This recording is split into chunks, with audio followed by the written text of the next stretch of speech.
Imagination creates reality. Today, I'm going to share with you a very captivating testimonial that actually proves that imagining creates reality, that we're actually imagining things and creating things before they actually happen in everything in your world. And this story is about the Titanic, the way the Titanic sunk and everything that happened with the Titanic, the size of the ship, the name of the ship, and everything that happened and why it actually sunk and everything that created that event to happen was actually written in a book 14 years before the Titanic even sunk. So this was a story that was written, and I'm going to share with you that testimonial today, and this is very interesting. I know it's going to blow your mind. I absolutely love this because this proves that imagination creates reality. Okay, so in 1898, a struggling author named Morgan Robertson concocted a novel about a fabulous Atlantic liner far larger than any that had ever built. Okay, so this was Robertson, and he loaded his ship with rich and complacent people and then wrecked it one cold night on an iceberg. So this is a story, this is a book that was written, okay, 14 years before the Titanic sunk, and it exactly pans out the same way that the Titanic sunk, okay? So, and this somehow showed the futility of everything, and in fact, the book was called Futility when it appeared that year, published by the firm M.F. Mansfield. 14 years later, a British shipping company named the White Star Line built a steamer remarkably like the one in Robertson's novel. The new liner was 66,000 tons displacement, and Robertson's in his novel was 70,000. See the similarities here, how close this is.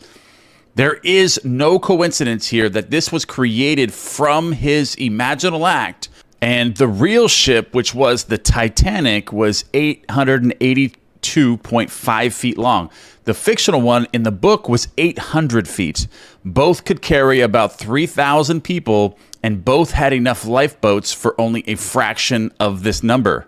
But then this didn't seem to matter because both were labeled unsinkable or unshakable, like the Titanic was labeled unshakable or unsinkable. It could not be sunk. And that was it. And that was the same way it was written in this book 14 years before the Titanic even sunk. So on April 19th, 1912, the real ship left the Southampton on her maiden voyage to New York. Her cargo included a priceless copy of the Rubaiyat of Omar Khayyam, I don't know if I'm pronouncing that right, and a list of passengers collectively worth $250 million. On her way over, she too struck an iceberg and went down on a cold April night. Robertson called his ship, in his book, written 14 years before this happened, Robertson named his ship the Titan. The White Star Line called its ship the Titanic. See the similarities here. In the book, it was called the Titan. In real life, it was called the Titanic. There's no coincidence here. So imagination creates reality. Had Morgan Robertson known that imagining creates reality, that today's fiction is tomorrow's fact, would he have written the novel Futility? And in the moment of tragic catastrophe, the conviction becomes more distinct to us than ever that life is a bad dream from which we have to awake. And the bad dream is caused by the imaginal activity of sleeping humanity. The bad dream is caused by imaginal activity of sleeping humanity. Imaginal activities may be remote from their manifestations, and unobserved events are only appearance. Causation, as seen in this tragedy, is elsewhere in space and time. Far off from the scene of action and visible to all was Robertson's imaginal activity, like a scientist in a control room directing his guided missile through space. All right, guys, I also want to cover Neville Goddard's words here from the beginning. This is chapter 4. There is no fiction from the Law and Promise. Okay, so there is no fiction. If any imaginal activity can produce a physical effect, our physical world must be essentially imaginal. To prove this would require merely that we observe our imaginal activities and watch to see whether or not they produce corresponding external effects. If they do, then we must conclude that there is no fiction. Today's imaginal drama, which is fiction, becomes tomorrow's fact. If we had this wider view of causation, that causation is mental and not physical, that our mental states are causative of physical effects, then we would realize our responsibility as a creator and imagine only the best imaginable. So be very careful what you're imagining and everything you're thinking, everything you're producing, everything you're directing, your internal dialogues.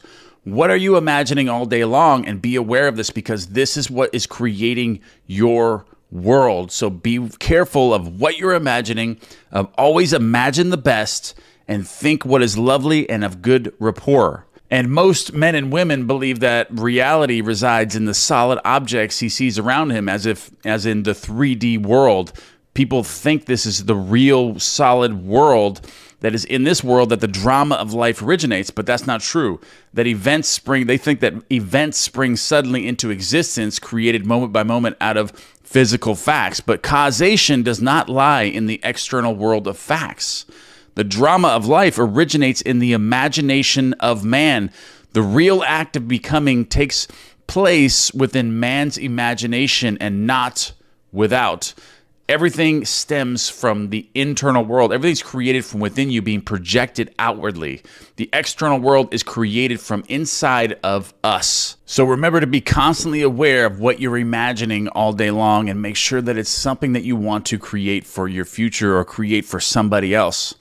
All right, guys, I love you guys very much, and I really wanted to share this because this is so impactful, that imagination creates reality, and that this book was actually written 14 years before the Titanic sunk, and it was written the exact same way.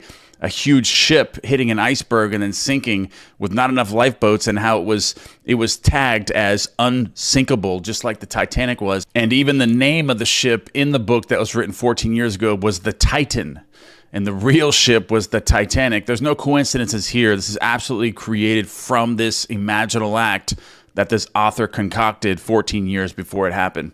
All right, guys, I love you guys very much. Don't forget to give me one thing you guys are grateful for, or leave any comments, any ideas for future content. And I'm going to post that card for you for my sleep meditations on the screen for you. You can click on that and find the perfect sleep meditation for you to manifest anything you want to come into your life as you're falling asleep. Imagination creates reality, and what you fall asleep with is what you're going to get in the future. So fall asleep with those sleep meditations. They will absolutely create your future exactly how you want it to be. I love you guys, and I'll see you in the next video.